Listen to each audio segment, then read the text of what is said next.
নমস্কার বন্ধুরা, কাকলি কি দুনিয়া চ্যানেলে তোমাদের সকলকে স্বাগত জানাচ্ছি। আশা করছি তোমরা সকলেই ভালো আছো, আমিও ভালো আছি। বন্ধুরা, আজকে তোমাদেরকে যে গল্পটি পড়ে শোনাবো সে গল্পের নাম ব্ল্যাক ম্যাজিক, লেখিকা ডক্টর গৌরী দে। তাহলে বন্ধুরা গল্পটা পড়ছি। ঘুমের ঘোরে মাঝে মাঝে চমকে ওঠে দেবরূপ। দুঃস্বপ্নের মতো চোখের সামনে ভেসে ওঠে সেই রাতের দৃশ্যটা। বছর পাঁচেক আগেকার কথা। বাবা ছিলেন এক নামকরা কোম্পানির ম্যানেজিং ডিরেক্টর। মাত্র 1 বছর আগে মা মারা গেছেন। বাবারও রিটায়ার করার সময় হয়ে এসেছে। দেবরূপ আর ওর বাবা দুজনে দুটো পাশাপাশি ঘরে শোয়। দেবরূপ তৈরি হচ্ছিল সিএ পরীক্ষার জন্য। সেদিন রাত্রে হঠাৎ একটা টেলিফোন এলো। রাত তখন প্রায় 2টো।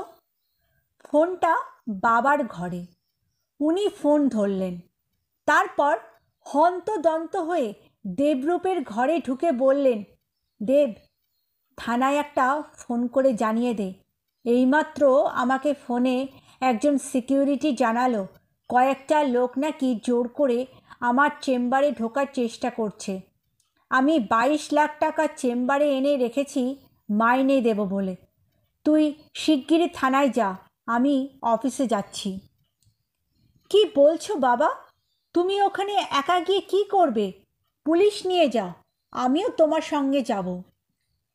বাধা দিলেন দেবরূপের বাবা। বললেন, তুই যাবি না, আমি তোকে কোনো ঝামেলায় জড়াতে দেব না। সামনে তোর পরীক্ষা, আর আমি যেতে যেতে পুলিশও এসে যাবে। দেবরূপকে কথা বলতে না দিয়ে বেরিয়ে গেলেন উনি। পুলিশ আসার আগেই পৌঁছে গেলেন দেবরূপের বাবা। কোম্পানির ম্যানেজিং ডিরেক্টর। যেতে যেতে মোবাইলে যার যার কথা মনে পড়ল সকলকে ফোন করলেন তিনি। কিন্তু পুরো ব্যাপারটা যে সিকিউরিটির সঙ্গে প্ল্যান করে করা বুঝতে অসুবিধা হলো না তার। উনি যখন পৌঁছলেন তখন তার অফিসের 4 জন কর্মচারী কাজ সেরে কালো অ্যাম্বাসেডারে উঠে পড়েছে।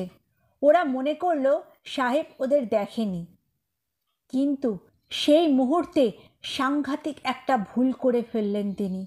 শেষ জনকে চিনতে পেরে চিৎকার করে উঠলেন, বিপিন বোস, আপনি? পুলিশ এলো, কিন্তু ততক্ষণে বড় দেরি হয়ে গেছে। ছটপট করছিল দেবরূপ। মোবাইলে ফোন করে জিজ্ঞাসা করছিল, বাবা তুমি কোথায়, ঠিক আছো তো? উত্তর পেয়েছিল, হ্যাঁ ঠিক আছি, তুই শুয়ে পড়, আমি থানায় হয়ে যাচ্ছি। ফিরতে বেশ রাত হলো তার। গাড়ি গ্যারেজ করে বাড়ির দরজার কাছে যেতেই আড়ালে দাঁড়িয়ে থাকা কালো অ্যাম্বাসেডার থেকে নেমে এলো 4 জন। মুখে কালো কাপড়, ঘিরে ধরল সাহেবকে। দেবরূপ জেগেই ছিল, ঘুমোতে পারছিল না। তবে একটু নিশ্চিন্ত হয়েছিল বাবার গাড়ির শব্দ শুনে। হঠাৎ একটা আর্তনাদ কানে এলো ওর। চমকে উঠে দৌড়িয়ে গেল সদরের কাছে। বাবার কণ্ঠস্বর, দেব, দেব! দরজা খুলতেই দেখল তার বাবা মৃত্যুর সঙ্গে লড়াই করছেন। বেশ কয়েক জায়গায় দিয়ে রক্ত পড়ছে। চিৎকার করে কেঁদে উঠল দেবরূপ, বাবা, আমি এক্ষুনি তোমাকে হাসপাতালে নিয়ে যাচ্ছি, তোমার কোনো ভয় নেই। দেবরূপের হাতটা চেপে প্রায় জড়িয়ে আসা জিভে 4টে নাম কোনো রকমে উচ্চারণ করলেন, বিপিন, রহিম, বিকাশ, ত্রিলোচন। এদের সকলকে দেবরূপ চিনত বলে নামগুলো ধরতে পারল, অন্য কেউ পারত না। তাহলে ওরাই সাক্ষী লোপাট করার জন্যই তার বাবাকে হত্যা করল। আদালতে দেবরূপের কথায় কোনো প্রমাণ হলো না যে ওরাই ওর বাবাকে খুন করেছিল বা চুরি করতে গিয়েছিল। ওদের উকিল ব্যাপারটা এমনভাবে পেশ করলেন যে দেবরূপের বাবার হত্যাকারীর কোনো শাস্তিই হলো না, উল্টে বদনাম দেওয়া হলো তার বাবাকে। বাবাই নাকি টাকা লোপাট করতে গিয়ে ধরা পড়ে অন্যদের ওপর দোষ চাপাতে চেষ্টা করেছিলেন, আর খুনের পেছনে যুক্তি হলো ভাগ দেবার সময় গণ্ডগোল হওয়ায় মতে মেলেনি, তারই পরিণতি ওই খুন। দেবরূপ মনে মনে প্রতিজ্ঞা করে এর প্রতিশোধ সে একদিন না একদিন নেবেই। দেবরূপ মনস্থির করে নিল তার স্কুলের বন্ধু জয় এখন সাউথ আমেরিকায় ভেনেজুয়েলাতে দারুণ মাইনের চাকরি করে। স্কুল ফাইনাল পাশ করে ও চলে গিয়েছিল। তারপর কতবার বলেছে ওকে যেতে, ও যেতে পারেনি ওর বাবার জন্য। জয়কেও চিঠি লিখল, আমার জন্য ব্যবস্থা কর, আমি চলে যেতে চাই। শুধু এ কথা নয়, সবই লিখল, এমনকি সে যে প্রতিশোধ নিতে চায় সেটা লিখতেও ভুলল না। ইতিমধ্যে ও ওদের বিশাল বাড়ি বিক্রি করে দমদমের কাছে সাজানো সুন্দর একটা ফ্ল্যাট কিনে সেখানে উঠে গেল। জয়কে নতুন ঠিকানা জানিয়েও দিল। কিছুদিনের মধ্যেই জয়ের চিঠি এলো। সে লিখেছে, তোর কাজের ব্যবস্থা হয়ে গেছে, তুই চলে আয়। আপাতত 1 বছরের কন্ট্রাক্ট। তবে একটা ব্যাপার আমি কিছুতেই বুঝতে পারছি না, এত দূর থেকে তুই কি করে প্রতিশোধ নিবি? উত্তর দিল দেবরূপ, সে আমি গিয়ে বলবো। অনেক পড়াশোনা করতো দেবরূপ, সব ধরনের বই পড়া ছিল ওর নেশা, সেটাই সে কাজে লাগাবার চেষ্টা করবে বলে ঠিক করলো। দক্ষিণ আমেরিকার ভেনেজুয়েলার যেখানে জয় কাজ করে সেই জায়গাটা নর্থ আটলান্টিক সমুদ্রের ধারে। এখান থেকে সোজা উত্তরের সমুদ্রের ওপর দিয়ে গেলে উত্তর আমেরিকার একেবারে দক্ষিণে কতগুলো ছোট ছোট দ্বীপ আছে। তারই মধ্যে জামাইকা দ্বীপের কাছাকাছি আরেকটা দ্বীপের একটা অংশ হলো হাইতি। ওখানকার অধিবাসীরা টুকটাক করা বা ভুডু করা ইত্যাদি অনেক রকমের ব্ল্যাক ম্যাজিক জানে। দেবরূপের লক্ষ্যস্থল হলো হাইতি। ও সেখানে যাবে ব্ল্যাক ম্যাজিক শিখতে। তারপর একজন একজন করে 4 মূর্তিমানকে ও শেষ করবে। ওর বাবার মৃত্যুর প্রতিশোধ ওকে নিতেই হবে। 1 বছর ও সময় পাচ্ছে, তার মধ্যে ওকে ব্ল্যাক ম্যাজিক শিখতেই হবে। ওখানে গিয়ে চাকরি করার প্ল্যানটা তার এই জন্যই। হঠাৎ কোনো উটকো অজানা বিদেশিকে ওরা তো নাও শেখাতে পারে। ঠিক 1 বছর পরে দেখা গেল দমদমের তালাবন্ধ বাড়ির তালা খোলা রয়েছে। একতলার ঘরে আলো জ্বলছে। প্রতিবেশীরা জানল দেবরূপ তার বাবাকে নিয়ে ফিরে এসেছে কলকাতায়, রেখে ভালো করে চিকিৎসা করানোর জন্য। তবে ডাক্তারের কড়া নিষেধ, কোনোভাবেই কেউ যেন তাকে বিরক্ত না করে। তিনি মানসিকভাবে প্রচণ্ড অসুস্থ। কেউ যদি একবার চোখের দেখা দেখতে চায় তাকে দেবরূপ বাবার ঘরের দরজার কাছে নিয়ে যায়। দরজাটা অল্প ফাঁক করে বলে, ওই যে বাবা চেয়ারে বসে আছেন। তারাও দেখে দরজার দিকে পেছন করে ঢোলা পাজামা পাঞ্জাবি পরে বসে আছেন দেবরূপের বাবা। আসলে চেয়ারে ওরা যাকে দেখেছে তিনি সত্যিই দেবরূপের বাবা, তবে রক্ত মাংস শরীরে নয়, কঙ্কাল রূপে। দেবরূপ বিদেশ থেকে ফিরেই রাতারাতি মোটা টাকার বিনিময়ে কবর থেকে ওর বাবার কঙ্কালটা উঠিয়ে এনেছিল। ওরা খ্রিস্টান বলে দেবরূপ এই সুবিধাটা পেয়েছিল। কঙ্কালটাকে স্নান করিয়ে বাবার জামা কাপড় পরিয়ে দেবরূপ চেয়ারে ওইভাবে বসিয়ে রেখেছিল। বাবার কঙ্কালের সামনে সে প্রতিজ্ঞা করল, যেদিন 4 জন শেষ হয়ে যাবে আমি আবার তোমায় তোমার শান্তির ঘরে ফিরিয়ে দেব।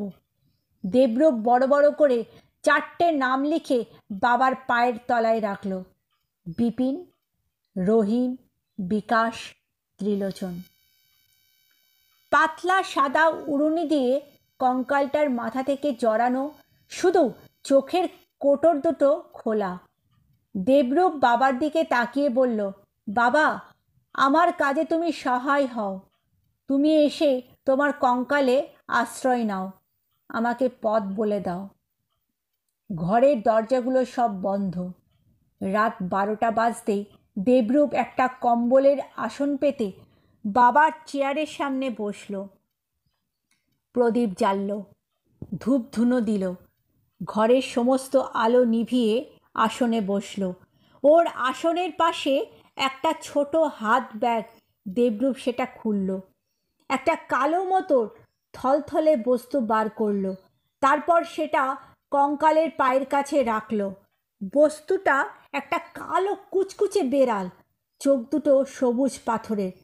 প্রদীপের আলোয় সে দুটো ঝলসে উঠল। বেড়ালটা সত্যি নয়, ওটা এক ধরনের চকচকে লোমে ঢাকা চামড়া দিয়ে তৈরি। ওটা ফাঁপা, ওর ভেতরটা আত্মার প্রবেশের জন্য বিশেষভাবে তৈরি। ওটাকে বসিয়ে রাখল দেবরূপ, কিন্তু বসে থাকলেও ওটা নুয়ে রইল। ব্যাগ থেকে এক অদ্ভুত ধরনের একটা ছোট্ট লাঠি বার করল দেবরূপ, অনেকটা জাদুকাঠির মতন দেখতে। এরপর দেবরূপ ব্যাগ থেকে একটা অদ্ভুত ধরনের ঝাঁটা বার করলো। এটা ফোল্ড করা ছিল, লম্বা করে খুলতে 2 হাতের মতন হলো। ঝাঁটাটা ডাইনিদের উড়ন্ত ঝাঁটার মতন দেখতে, সরু লাঠির পিছনে একগোছা কাঠি বাঁধা। সব সাজিয়ে বইটা খুলে একবার মিলিয়ে নিল। দেবরূপ দেখল সব ঠিক আছে। এইবার সে শুরু করবে তার শিখে আসা ব্ল্যাক ম্যাজিকের মন্ত্র। রাত প্রায় 2টো। তখনও একভাবে স্থির হয়ে আসনে বসে দেবরূপ প্রেতাত্মাকে আহ্বান করে চলেছে। মাঝে মাঝে পাত্র থেকে মন্ত্রপুত জল ছিটিয়ে দিচ্ছে বেড়ালের গায়ে। হঠাৎ একটা শশ শব্দ। দেবরূপ দেখল কঙ্কালের চোখের কোটরে 2টো লাল বলের মতো অগ্নিকুণ্ড। কঙ্কালের মাথার উপর দিয়ে উড়ুনি খসে পড়ল। মুখের গহ্বরটা ফাঁক হলো।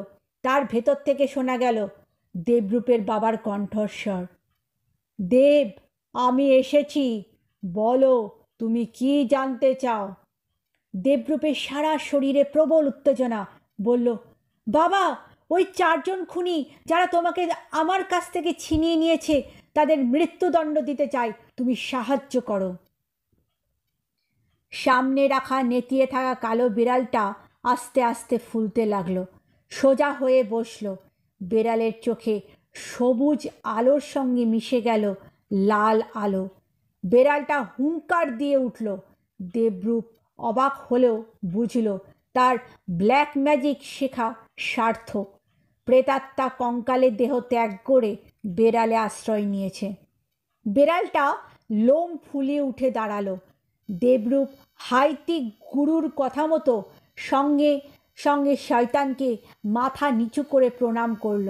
তারপর ডাইনি ঝাঁটা সামনে রাখল। জাদুকাঠিটা বেড়ালের গায়ে স্পর্শ করে চাপা স্বরে মন্ত্র বলল দেবরূপ। ঘরের সব দরজা জানলা বন্ধ করে রাখলেও একটা ছোট্ট জানলা খুলে রেখেছিল। নিমেষের মধ্যে বেড়ালটাকে আর দেখা গেল না, সঙ্গে ঝাঁটাটাও না। দেবরূপ দেখল কঙ্কালের চোখের ভেতরে সেই আগুনটা আর জ্বলছে না। তার মানে ওই আগুনের মধ্যে প্রেতাত্মা ছিলেন। কঙ্কালের মধ্যে প্রেতাত্মা কালো বিড়ালের মধ্যে শয়তান হয়ে মারতে গেল কাউকে। কাকে এখনও জানতে পারবে না, কিন্তু যতক্ষণ না বেড়ালটা ফিরে আসে ততক্ষণ ও আসন ছেড়ে উঠতেও পারবে না। এটাই ওর প্রতি নির্দেশ আছে। শত প্রলোভনেও শত প্রয়োজনেও নয়। আসন ছাড়লে দেবরূপকেই প্রাণ হারাতে হবে। হাইতির পুরোহিত বুঝিয়ে দিয়েছিল ওই আসনের শক্তি প্রেতাত্মাকে শক্তি যোগাবে। যতক্ষণ সে আসনে বসে থাকবে প্রেতাত্মা তার দাসত্ব করতে বাধ্য থাকবে। আসন ত্যাগ করলে আসনের মালিক প্রেতাত্মার দাস হয়ে যাবে। দেবরূপ এক মনে আসনে বসে মন্ত্রজপ করে যায়। রাত 4টে নাগাদ দেবরূপ দেখল চাঁদের আলোয় কালো বেড়ালটা আকাশ বেয়ে নেমে আসছে দ্রুত গতিতে ওদের ঘরের দিকে। বেড়ালটা ধপ করে এসে পড়ল একেবারে কঙ্কালের পায়ের নিচে। দেবরূপ পরিষ্কার দেখল বেড়ালের দাঁতে টাটকা রক্ত। দেবরূপ আবার মন্ত্র পড়তে লাগলো। বেড়ালটা নেতিয়ে পড়ল। কঙ্কালের চোখের আগুন জ্বলে উঠল। দেবরূপ প্রেতাত্মার উদ্দেশ্যে প্রণাম জানালো। ধীরে ধীরে নিভে গেল কঙ্কালের চোখের আগুন। একদিন সকালে খবরের কাগজে একটা অভিনব খবর বেরোলো। বিপিন বোস নামে এক ব্যক্তি গতকাল গভীর রাতে থানায় ফোন করে জানান একটি কালো বেড়াল তাকে খেতে আসছে। থানার বড়বাবু সে কথা শুনে মনে করেছিলেন ভদ্রলোক নেশাগ্রস্ত হয়ে অস্বাভাবিক কথা বলছেন। ভোরবেলায় দেখা যায় বিপিনবাবু বিছানায় শুয়ে আছেন। কে বা কারা তার শরীর থেকে সমস্ত রক্ত শুষে নিয়েছে। তার গলার কাছে কণ্ঠনলীতে দুটো গর্ত রয়েছে। আত্মীয় স্বজনকে পুলিশ জেরা করছে, ময়নাতদন্তের জন্য নির্দেশ দেওয়া হয়েছে। খবরটা পড়ার পর পরও নিশ্চিন্ত হয়ে দেবরূপ তার ম্যাজিক ঘরে গেল। কঙ্কালের পায়ের কাছে 4টে নাম লেখা কাগজ সাজানো ছিল। দেবরূপ লাল কালি দিয়ে বিপিন বোসের নামের ওপর মস্ত বড় একটা ক্রস চিহ্ন দিয়ে নামটা কেটে দিল। তলায় লিখল 1 নম্বর লক্ষ্যভেদ শেষ। বিপিন বোসকে নিয়ে উত্তেজনাটা 2-4 দিনেই থিতিয়ে গেল। দেবরূপ এবার 2 নম্বর লক্ষ্যভেদে নজর দিল। 2 লক্ষ্য হলো রহিম হাসান। অফিস ক্লাবে অনেক রাত পর্যন্ত রহিম, বিকাশ, ত্রিলোচন তাস খেলছিল। শনিবার রাতে ওদের তাসের আড্ডা বসে, কিন্তু কদিন আগে বিপিনের অস্বাভাবিক মৃত্যুর পর ওরা কেউ সহজ হতে পারছিল না।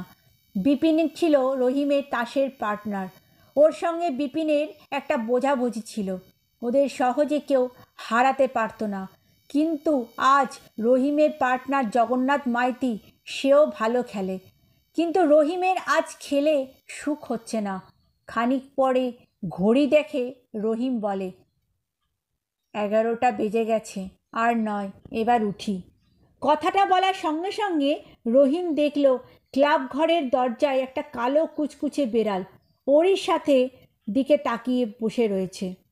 রহিম বিরক্ত হয়ে বলল, এই বেড়ালটা আবার কোত্থেকে এসে ঢোকার চেষ্টা করছে, এটাকে তাড়াতো। কোনটাকে তাড়াবো? কোথায় বেড়াল? বলল বিকাশ। বিপিনের কালো বেড়াল এবার তোর মগজেও ঢুকেছে নাকি? চমকে উঠল রহিম। কালো বেড়াল? ঠিক তো, বিপিন নাকি বলেছিল ওকে একটা কালো বেড়াল খেতে আসছিল। রহিম এবার তাকালো দরজার দিকে। ওই তো কালো বেড়ালটা। ইস, ওর চোখ দুটো তো যেন একটা ভস্ম করে দিচ্ছে। রহিম আর দ্বিরুক্তি করল না, শুধু বলল, চললাম, সোমবার অফিসে দেখা হবে। গেটের কাছে এসে রহিম দেখল বেড়ালটা দাঁড়িয়ে আছে। হ্যাস হ্যাস করে বেড়ালটাকে তাড়াবার চেষ্টা করলো, তাতেও হলো না দেখে রাগে জ্ঞান হারা হলো ও। রাস্তা থেকে কিছুই পাওয়া যাবে না জানে, তবুও আজ সে যেভাবেই হোক বেড়ালটাকে মেরে তবেই বাড়ি ফিরবে। 3-4 হাতের মধ্যে বেড়ালটা সমানে ওকে লক্ষ্য করছে। হঠাৎ রহিম দেখল ফুটপাতের ওপর রাস্তা সরানোর জন্য কিছু বড় বড় চাঙড় উঠেছিল। তার মধ্যে থেকে ও বেশ কিছু চাঙড় তুলে ছুটতে লাগলো বেড়ালটার দিকে। আশ্চর্য, বেড়ালের গায়ে সেটা লাগছে, ও পরিষ্কার দেখছে, কিন্তু সেগুলো যেন বেড়ালটাকে স্পর্শ করতে পারছে না। রহিম দ্রুত পা চালালো বাড়ির দিকে, কিন্তু যতবার পিছন ফিরছে ততবার দেখছে বেড়াল তার ঠিক পেছনেই আছে। ছুটতে লাগলো রহিম। কোথায় যাচ্ছে কে জানে। হঠাৎ তার মনে হলো এ তো বাড়ির পথ নয়, এসে কোথায় যাচ্ছে। অফিস থেকে তার বাড়ি তো বেশি দূর নয়, তবে এতক্ষণ লাগছে কেন? এ কি, ও তো সেই এমডি সাহেবের বাড়ির সামনে এসে পড়েছে। এখানে সে এলো কি করে? ও বাড়িটা বিক্রি করে ওর ছেলে তো ওর বিদেশে চলে গেছে, তবুও বাড়িটা দেখে তো মনে হচ্ছে সেই আগের মতোই। থমকে গিয়েছিল রহিম, কেমন যেন হতবুদ্ধি হয়ে পড়েছিল। বেড়ালটা ইতিমধ্যে তার পায়ে একটা কামড় বসিয়ে দিল। প্রচণ্ড যন্ত্রণায় কাতরে উঠে পড়ে গেল রহিম সাহেবের দরজার কাছে। ঠিক ওই জায়গাটাই ওরা 4 জন সাহেবকে মেরেছিল। বেড়ালটার চোখ দুটো এখন আগুনের ভাটার মতন জ্বলছে। রহিম শোয়া, তার বুকের ওপর বেড়ালটা দাঁত খিচিয়ে আক্রমণের উদ্যোগ করছে। সব শক্তি দিয়ে রহিম ওটাকে সরিয়ে দেবার চেষ্টা করলো, পারল না। বেড়ালটা তার ছুচলো দাঁত দুটো বসিয়ে দিল রহিমের কণ্ঠনালীর ওপর। একটু একটু করে শেষ হয়ে যাবার আগে রহিম দেখল তার বুকের ওপর কালো বেড়াল নয়, বসে আছেন এমডি সাহেব স্বয়ং। পরম পরিতৃপ্তির হাসি তার মুখে। আজ অনেক সময় লাগছিল, তবু আসন ছেড়ে ওঠেনি দেবরূপ। রাত প্রায় শেষ হতে চলল। অন্ধকার থাকতে বেড়ালকে ফিরিতেই হবে। সব চিন্তার অবসান ঘটিয়ে ফিরল কালো বেড়াল। আজ আর খবরের অপেক্ষা করল না দেবরূপ। আজও সে বেড়ালের দাঁতের ফাঁকে লাল রক্ত দেখতে পেয়েছে। পুজোর আসনে আত্মার শান্তি কামনা করে দেবরূপ লাল কলমের আঁচড়ে রহিম হাসানের নামটাও কেটে দিল। আজও তলায় লিখে দিল, দ্বিতীয় লক্ষ্যভেদ শেষ। পরের দিন দুপুরে টিভিতে যে মৃতদেহটা ছবিতে দেখানো হলো, তাকে চিনতে এতটুকুও দেরি হলো না দেবরূপে। এই তো সেই রহিম হাসান। বাকি আর দুজন, কিন্তু ব্ল্যাক ম্যাজিকের সময়কাল দেওয়া আছে 1 মাস। তার মধ্যে যদি বাকি দুজনকে শেষ না করা যায়, তাহলে দেবরূপ তার বাবার আত্মাকে শান্তি দিতে পারবে না। দেবরূপ হিসাব করল, তার আসার সময় থেকে আজ পর্যন্ত 15 দিন হয়ে গেছে। তার মানে আর মাত্র 15 দিন। ত্রিলোচন আর বিকাশ কিন্তু বেশ দুশ্চিন্তায় পড়েছে। দুজনেই কালো বেড়াল নিয়ে হাসি ঠাট্টা করেছিল, কিন্তু বিপিন আর রহিম দুজনেই কালো বেড়াল দেখল, তারপর মারা গেল।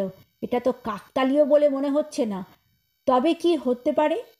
তারা 4 জন সে সাহেবকে মেরেছিল, এ কথা তারা 4 জনই শুধু জানত। কিন্তু ওদের মধ্যে 2 জন তো চলে গেল।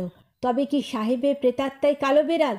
ক্লাব ঘরে বসে আজ আর খেলল না, শুধু এই সবই আলোচনা করছিল ওরা দুজন। হঠাৎ লোডশেডিং হয়ে গেল। ওদের বুকটা কেঁপে উঠল। বিকাশ বলল, ত্রিলোচন চল, আজ আমরা একসঙ্গে ফিরব। সেই ভালো, বলল ত্রিলোচন। আজ আর বাস নয়, চল একটা ট্যাক্সি ধরি। বিকাশও রাজি হয়, বলে সেই ভালো। রাতও হয়েছে, দূরে একটা ট্যাক্সি। ওরা দাঁড়িয়ে আছে ধরবে বলে, কিন্তু যে কটা গেল সব কটাই ভর্তি। খানিক পরে একটা ট্যাক্সি এলো। ওরা হাত দেখালো। গাড়িটা এসেই ওদের সামনে নিঃশব্দে থেমে গেল। দরজাটাও বোধহয় ড্রাইভারই খুলে দিল। ড্রাইভার গাড়ি স্টার্ট দিতে বিকাশ বলল, আমরা বউবাজার যাব। ড্রাইভার কোনো উত্তর দিল না। ওরা লক্ষ্য করলো ড্রাইভারের মাথায় একটা কালো পাগড়ি, মুখের অনেকটা ঢেকে ফেলেছে। হঠাৎ ত্রিলোচন বিকাশকে ঠেলা দিল, ইশারা করে দেখালো। ড্রাইভারের পাশের সিটে একটা ছোট্ট খয়েরি রঙের বেবি স্পেনিয়াল কুকুর শুয়ে আছে। ত্রিলোচন বলল, এই কুকুরটা বুঝি আপনার খুব প্রিয়? ড্রাইভার বোধহয় অবাঙালি, চাপা গলায় বলল, জি, আজই ওটা কিনে বাড়ি কিনে নিয়ে যাচ্ছি। বিকাশ হেসে বলল, বেশ বেশ, কুকুর আমার পছন্দ। আমি বেড়াল একদম সহ্য করতে পারি না, বিশেষ করে কালো বেড়াল। দেখলে মনে হয় গুলি করে মারি। ফ্যাচ গর করে শব্দ একটা হলো। ত্রিলোচন বিকাশ দুজনেই চমকে উঠল। বলল, কিসের শব্দ? ড্রাইভার বলল, হ্যান্ড গিয়ারের, মাঝে মাঝে গণ্ডগোল করছে। ত্রিলোচন বলল, আমাকে বউবাজারে ভীমনাগের দোকানের সামনে নামিয়ে দেবেন। বিকাশ বলল, হ্যাঁ, আমি যাব বিডন স্ট্রিটে, একেবারে সোজা। ভীমনাগের দোকানের কাছে গাড়ি দাঁড়াল। দরজা খুলে ত্রিলোচন লক্ষ্যও করল না, সামনের নামানো কাঁচের ভেতর দিয়ে লাফিয়ে পড়ল সিটের ওপরে বসা খয়েরি স্পেনিয়াল নয়, সবুজ চোখের কালো বেড়াল। ত্রিলোচন গাড়ি থেকে নেমে রাস্তা পেরিয়ে উল্টো দিকে সরু গলির মধ্যে ঢুকলো শর্টকাট করার জন্য। লক্ষ্য করলে দেখতে পেত তার ঠিক পেছনে কালো বেড়াল তাকে অনুসরণ করে চলেছে। ঝপ করে রাস্তার আলো নিভে গেল।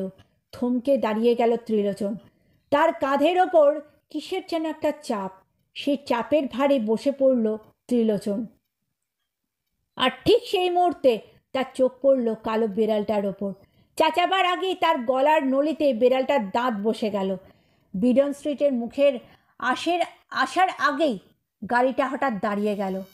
ডান দিকে হেদুয়া, বাঁ দিকে বেথুন স্কুল কলেজ, জনবসতি কম। বিকাশ বলল, আর একটু চলুন ওই মোড় পর্যন্ত। ড্রাইভার মুখ ঘোরালো, বলল, যাত্রাটা আজ এখানেই খতম হবে বলে লেখা রয়েছে, আর তো এগোবে না। কি বলছেন? গাড়ির দরজা খোলার জন্য হাত বাড়ায় বিকাশ। ড্রাইভার বলে, সে কি বিকাশ সেন, আমাকে চিনতে পারছেন না? আটকে ওঠে বিকাশ। কে কে সাহেব? কথাটা যে বাজ পড়ার মতন গাড়ির মধ্যে ফেটে পড়ল। বিকাশের হাত পা অচল হয়ে গেছে। জ্ঞান হারিয়ে ও লুটিয়ে পড়ল গাড়ির সিটের ওপর।